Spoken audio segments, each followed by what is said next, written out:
One thing I love about Jesus is He's touchy. Alam niyo ba yon? Sa Matthew chapter 20, Jesus healed the two blind men at hinawakan yung mga mata.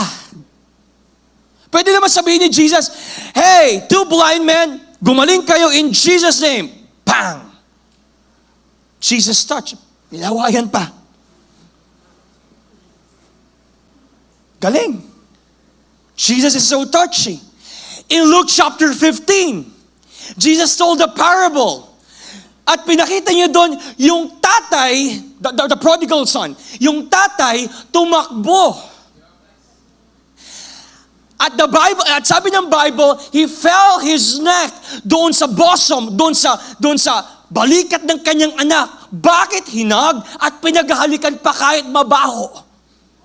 And take note, the Father is God. Jesus is so touchy. And Jesus, yes, He is touchy, but He also wants to be touched. In Matthew chapter 9, remember the bleeding woman for 12 years? When she touched Jesus, gumaling. Jesus is so touchy.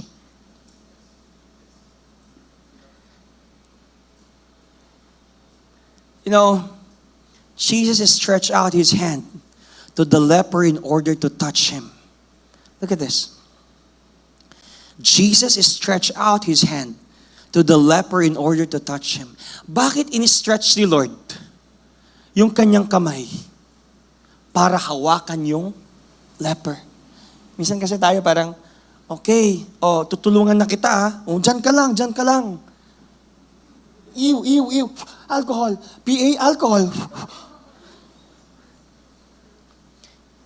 In-stretch hindi para i-lay hands, kundi literal na hawakan. Okay, I want to pray for you, pero dyan ka lang, baka may COVID kayo. Okay, I pray for you. Healing in Jesus' name, claim it. And look at this. When Jesus touched the leper, for sure, gulat na gulat yung mga disciples. Diba? Kasi nobody touched lepers. Because leprosy can make a person ceremonially unclean. Kapag hinawakan mo ang mga may ketong, hinawakan mo, kahit na may regla ka, pag hinawakan ka ng tao, you will be unclean. Nobody touches lepers. But Jesus touched the leper. For sure, gulat na gulat yung, Jesus, what are you doing? Makwakwaran din ka for 7 days. Kasi during that time, kapag ceremonially unclean ka, kailangan na mag-quarantine for 7 days. For sure, yung mga disciples, baliw na baliw, Jesus, what are you doing? What did you do? Oh my God! No, Jesus pala. Oh my Jesus, what did you do? Magiging ceremonially unclean.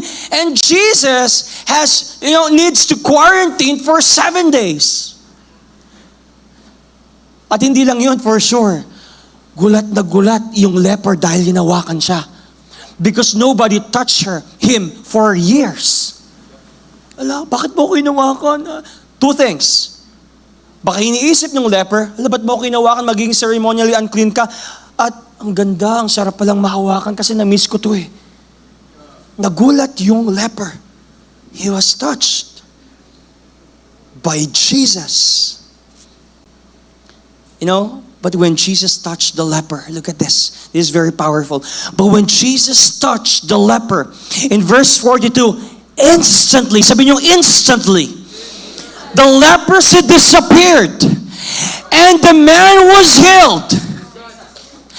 Jesus stretched out His hand and touched the leper. Ang tanong, kailan gumaling yung leper? Nung bang in-stretch ni Jesus yung kamay niya o nung hinawakan? Nung hinawakan, pastor. Some people need just one touch to be healed. Some of us here need just one song to be encouraged. Just need one sermon to have life. Need just one D group to get back on track to Jesus. I just need one touch from someone. And I want to be like that, Jesus. Gumagaling ang tao, hindi yung pag nagbigay tayo ng intent, kundi kapag ginawa na natin at hinawakan natin, hey, you're healed. I love you, bro. Madalas, people just need one touch. And this implies listening. I'm here. I will not talk. I will listen. What's the problem? How can I help you? I'm your friend. You're alone, but I can be your friend. You're failing, I will pray for you. Give me a hug. My family left me. We have one family here called Dip and White. Come, you're welcome here.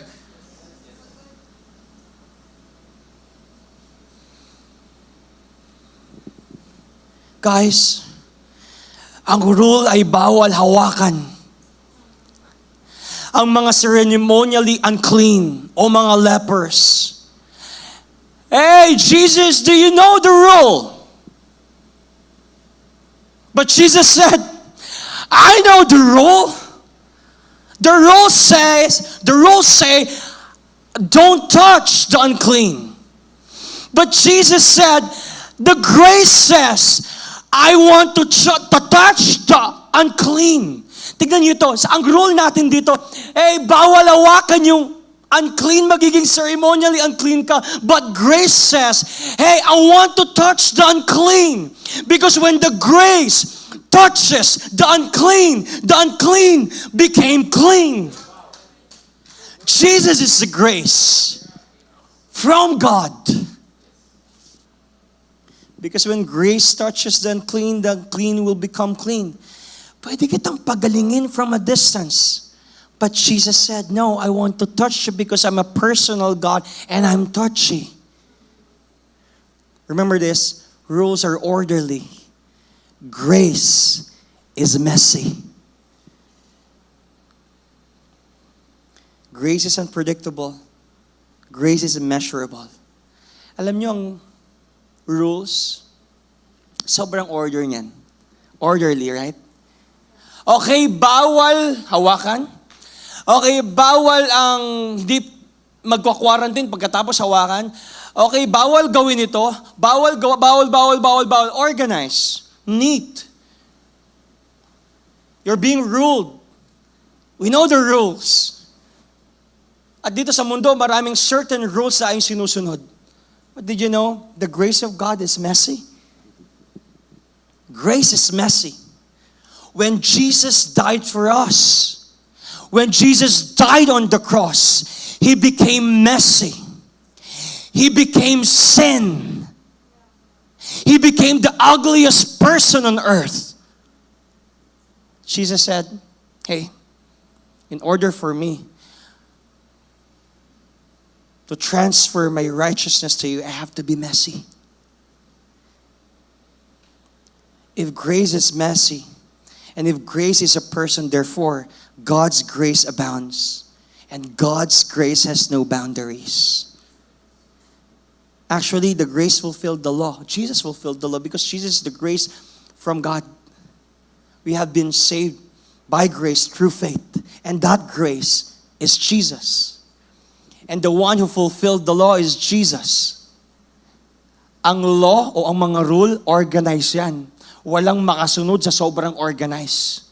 But praise be to God. The grace of God, that is Jesus, fulfilled the law, fulfilled the rule. That's why Jesus became messy.